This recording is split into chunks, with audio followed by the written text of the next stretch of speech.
Il s'agit du gyropode français qui est commercialisé par donc notre entreprise qui est Big Robots. Le principe de base du gyropode, en fait, c'est que vous avez des capteurs à mes pieds. Donc en fait, ces capteurs captent exactement vos impulsions. Donc si j'appuie avec mon corps vers l'avant, l'appareil va partir vers l'avant et vice versa pour l'arrière. Pour freiner l'appareil, je me penche vers l'arrière.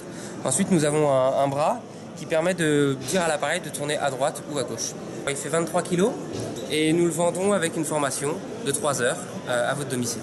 En termes d'autonomie, il faut compter 3 heures de recharge pour 25 km pour une personne de mon poids, à peu près 80 kg. Comme vous pouvez le voir, le bras s'enlève et vous pouvez transporter la base dans votre voiture. Une fois que vous avez plus que la base, là les possibilités sont infinies. On est en train en ce moment de développer un système pour les personnes handicapées pour que par exemple les personnes soient capables de le piloter avec l'application pour que le Ninebot puisse venir à eux une fois qu'ils sont dans le lit, donc comme ça ils n'auront vraiment besoin de personne pour se déplacer.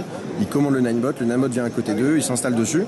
Donc non seulement on est en train de travailler sur l'assise, parce qu'il faut vraiment une assise spécifique, mais aussi sur l'application. On aimerait que les personnes soient capables aussi de le commander à la voix ou au doigt avec l'application. Ça devrait être mis en place et OK pour septembre, pour la rentrée. Là on a bientôt fini le prototype.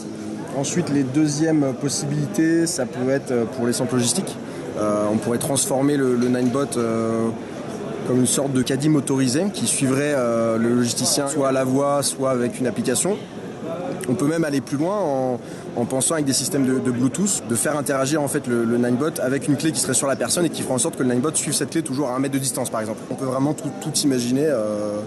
Il y a aussi la téléprésence. La téléprésence prend un peu plus de temps parce que là c'est vrai que faut modifier le logiciel, faut créer la barre, donc il y a beaucoup de choses à faire.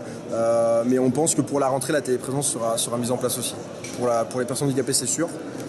Pour la téléprésence, je me réserve quelques mois, mais en tout cas, tout ça sera fini fin 2014, ça c'est sûr.